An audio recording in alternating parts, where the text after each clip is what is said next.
चंद्रलोक में आपका स्वागत है। आज आप लोगों को मैं एक संस्कृत का महत्वपूर्ण कारक का एक महत्वपूर्ण भाग कर्म कारक के बारे में बताने जा रहे हैं।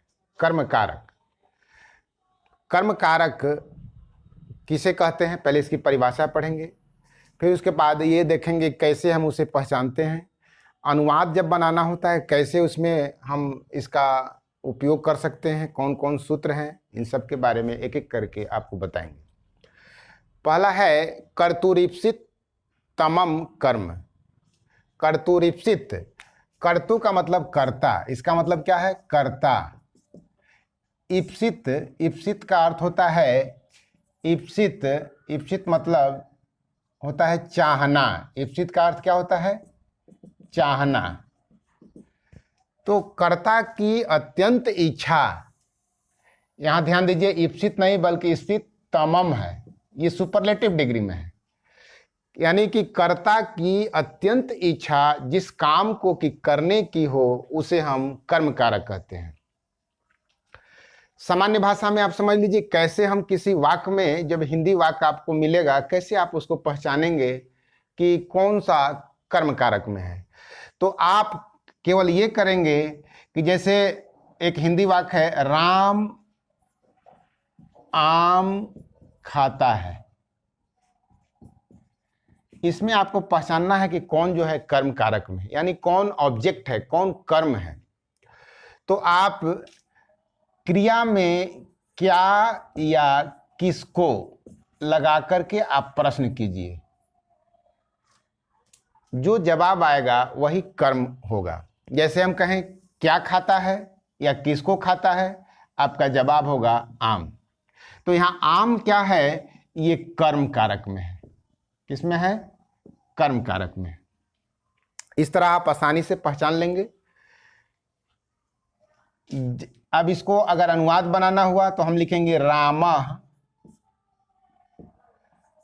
आम है, तो आम का आम्रम खादति, ये द्वितीया विभक्ति एक वचन में है। अब आइए कर्मणि द्वितीया। कर्मणि द्वितीया का अर्थ होता है कर्म कारक में द्वितीया विभक्ति होती है।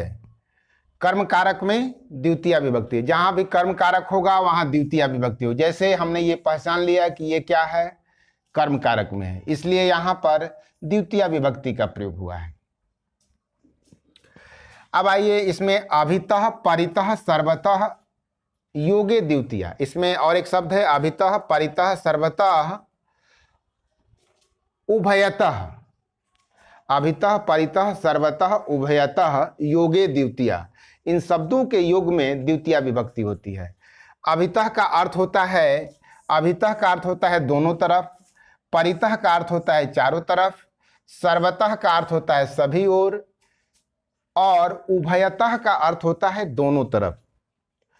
तो जहां भी ये शब्द आएगा उसमें द्वितीया विभक्ति होगी। जैसे हम कहें कि ग्रामम अभितः, ग्रामम अभितः वृक्षाः सन्ति। यहां देखिए ये अभितः, अभितः का मतलब दोनों ओर, दोनों तरफ। तो यह जो अभितः, इस शब्द के ग्रामम अभितः, गांव के दोनों ओर वृक्ष हैं, गांव के दोनों ओर वृक्ष हैं। तो यहां अभितः जो है इन शब्द ग्रामम से जुड़ा हुआ, गांव से। तो कहते हैं कि जहां पर अभितः परितः सर्वतः लगा हुआ रहेगा, किसी भी संस्कृत वाक्य है, अगर आपको पहचानने के लिए दिया जाए कि इसमें जो है, इसमें ये ग्रामम में कौन सा कारक है, तो आप कौन सा कारक बोलेंगे, ये कर्म कारक बोलेंगे। जहां भी अभितः परितः सर्वतः उभयतः ये शब्द उसके साथ जुटा रहेगा तो वह शब्द कर्म कारक में होगा। अब आइए एक और सूत्र है, प्रत्यय नुधिंग निकषांतरांतरेण यावद भी। प्रत्यय नुधिंग निकषा अंतरा अंतरेण यावद भी, ये देखने में बहुत लंबा लग रहा है, आपको अलग अलग करके मैं बता दूं। इसमें ये शब्द है प्रति अनुधिक निकषा अंतरा अंतरेण और यावत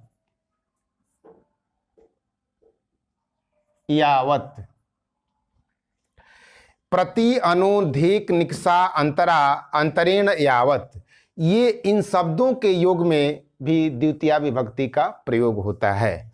प्रति का अर्थ होता है तरफ, और, टुवार्ड्स। अनु का अर्थ होता है पीछे, धिक माने धिकार, निकषा मतलब निकट, अंतरा माने बीच में, और अंतरीण अर्थ का होता है बिना। जहां भी बिना के अर्थ में प्रयोग करना होगा वहां द्वितीया विभक्ति होगी। यावत का मतलब तक।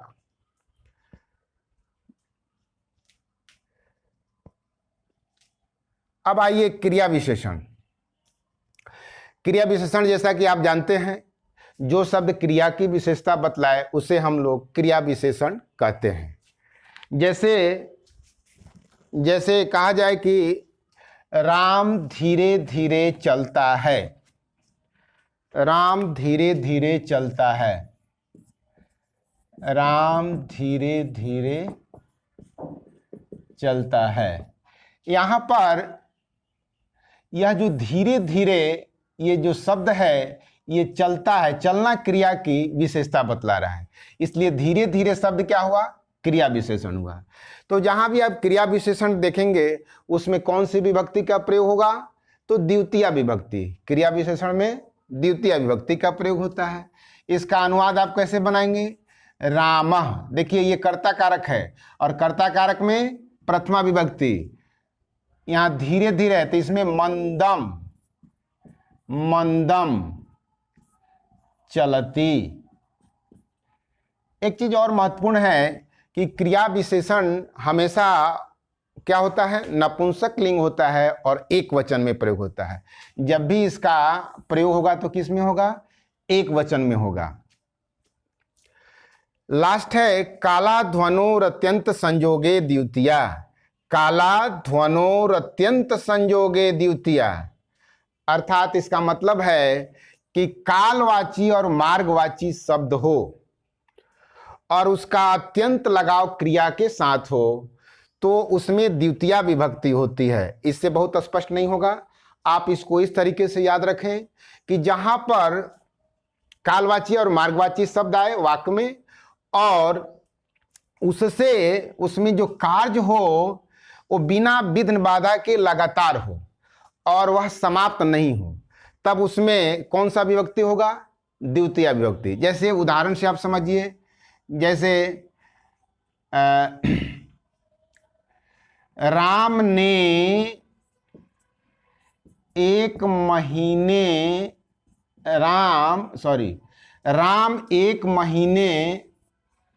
तक व्याकरण पढ़ा। तो यहां एक महीने तक केवल व्याकरण पढ़ा, इससे पता नहीं चला कि वह लगातार पढ़ा लेकिन काम जो है समाप्त नहीं हुआ। तो यहां इसका बनाएंगे, यहां कालवाची शब्द है महीना, तो यहां बनाएंगे रामः मासम, इसमें द्वितीय विभक्ति होगा व्याकरणम, व्याकरणम अपठत, व्याकरणम अपठत। कर्म कारक में काला ध्वनोरत्यंत संयोगे, कालवाची और मार्गवाची शब्द में जैसा कि हमने बताया कि द्वितीय विभक्ति का प्रयोग होता है। आप करण कारक में पढ़ेंगे, जो आगे हम बताएंगे कि अपवर्गे एक तृतीया है, उसमें कहता है कालवाची और मार्गवाची में उसमें तृतीय विभक्ति होता है। तो क्या अंतर होता है ये अगले वीडियो में आपको बताएंगे। तब तक से आप यही जानें कि जहां भी कालवाची और मार्गवाची शब्द आएगा उसमें अगर लगातार होगा, बिना विघ्न बाधा के होगा और कार्य समाप्त नहीं हुआ रहेगा तो उसमें द्वितीया विभक्ति का प्रयोग होगा। हम समझते हैं कर्म कारक आप इतना समझ गए होंगे, आप एक बार समझ लें। फिर से मैं इसको संक्षेप में बता दूं कि कर्म कारक क्या है। तो कहते हैं कि क्रिया का अत्यंत लगाव, क्रिया की अत्यंत इच्छा, ईप्सित माने चाहना, जिस काम को करने की हो उसे हम कर्म कारक कहते हैं। इसका पहचान है कि हम उसमें क्या या किसको लगा करके क्रिया में प्रश्न करते हैं और जो जवाब आता है वही कर्म कारक होता है। अगर कर्म कारक का पता चल गया तो उसमें कर्मणि द्वितीया, कर्म कारक में द्वितीया विभक्ति प्रयोग होगा। कहीं भी वाक्य में अभितः, परितः, सर्वतः, उभयतः अगर शब्द आए या प्रति, अनु, धीक, निकषा, अंतरा, अंतरेण, यावत आए तो इन शब्दों के योग में द्वितीया विभक्ति होती है। क्रिया विशेषण द्वितीया, अगर क्रिया विशेषण का प्रयोग हुआ है तो हमेशा क्रिया विशेषण में द्वितीया विभक्ति आएगा और वह एक वचन में रहता है। आज के लिए इतना ही। अगर आप लोगों को वीडियो पसंद आए तो लाइक करें, सब्सक्राइब करें और अपने जो भी विद्यार्थी हैं जो बोर्ड परीक्षा के, मैट्रिक के, वो उनको शेयर करें। आज बस इतना ही। जय हिंद।